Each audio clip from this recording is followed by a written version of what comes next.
rolling? Okay. So let's add another detail to our glucose gypsy guy. Okay. So I drew him big here, and see how he's got a little earring there? That's for the oxygen. That's part of the ring.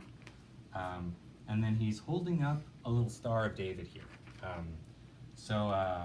When I think about all the big witch hunts of history, I mean, there was Salem, but then there was also what happened in Nazi Germany, when people would get labeled because, people would get arrested because they had that label of the Star of David. And that's a 6-sided star. So anyway, if you start out with number 6 here, you can count down 6, 5, 4, 3, 2, 1. And now you know the numbering of the carbons on glucose. Okay? Don't worry about too much detail on galactose or fructose, but it is helpful to know that much detail for glucose, okay? So yeah, we got our glucose gypsy guy. He's got an earring right here for that 1 oxygen. And then 6 carbons. Star David label is the number 6. And then you just count down 6, 5, 4, 3, 2, 1. Okay? Okay, so now, knowing that, let's look at what happens with glycogen synthesis, okay? Okay, so we'll start out with galactose 1-phosphate. That'll get glucose 1-phosphate. Glucose 1-phosphate, okay? That's going to get converted into a glucose with a UDP, and that's going to get converted into glycogen, okay? So when I think about glycogen, I think about very short-term storage, okay? So, if way too much, if any of you guys run cross-country or anything, if you had, you know about carbo loading, where you eat a ton of pasta the day before a race. That's to get a bunch of carbs in you to build up a bunch of glycogen, which is basically a bunch of glucoses just in branches and branches and branches and branches, so that they can all be broken down at the same time and used, broken down very, very quickly to free up glucose to be used for energy, okay? So anyway,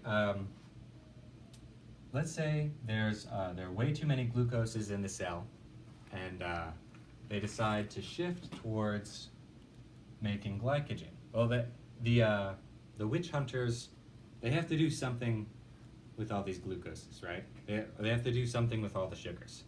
They don't have enough time to go through the whole breaking them into the pyre to burn them. So instead, they're going to find a way to store them briefly without having to have guards guard them all the time, okay? The way they're going to do that is they're going to link them all together into a chain gang. So you guys know what a chain gang is? Bunch of prisoners on the side of the road doing stuff. So anyway, glycogen is just a gypsy chain gang. And because they want to invest as few resources into that as possible, what they're going to do is they're going to tie the beard of one glucose to the hair of another glucose, okay? So here we have our first glucose, all right? Okay, so what carbon is this one right here? 4. Right. And then what carbon is this one right here? Yeah. So there's a alpha 1,4 linkage on this main chain. And then right here, another alpha 1,4 linkage, okay? Another 1,4 linkage, all right? Why alpha? I don't know. Okay. Just know the 1,4. Because they're going to be different enzymes that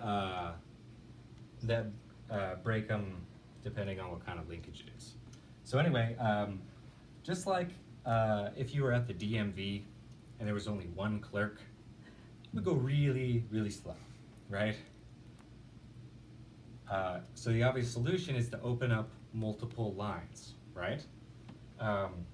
So in order to open up multiple lines for if they need to process all of these glucoses really fast, they make a branch in the chain. So they tie the hand of one glucose to the beard of an adjacent glucose, okay? So what carbon is this on the hand? 6, right? And what carbon is that? 1, yeah. So this would be a 1,6 linkage, okay?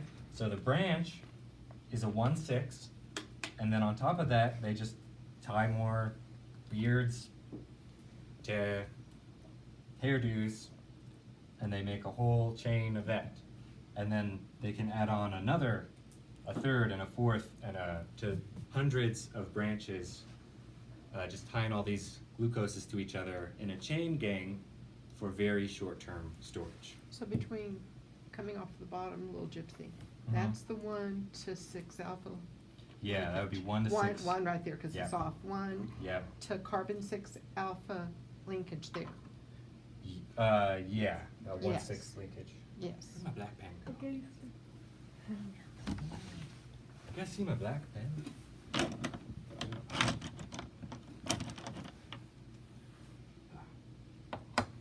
Oh well, I was just gonna draw another branch, but I'll do it in orange. So let's say this guy, we wanted to add another branch here. You just tie this guy's beard.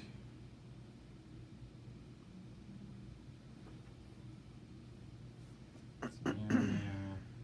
Make him sad because he's imprisoned. Okay. So that would be another branch. Yes. The enzyme between G1P and G6P is actually reversible. That way glucose could actually be glycogen. Oh yes. Did Thank see you. that. Yeah. That is correct. Yeah, that's correct. Thank you. Okay. Do you all need to know? Do you all need to know glycogen storage disorders? Yes. Okay. I don't have memory palaces for that yet. So I'll work on that and get back to y'all. But at least for now, I think it's helpful to know that much.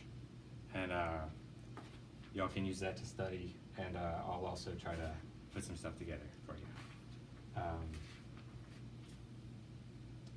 Okay, let's look at... okay, go ahead and stop that and start another section.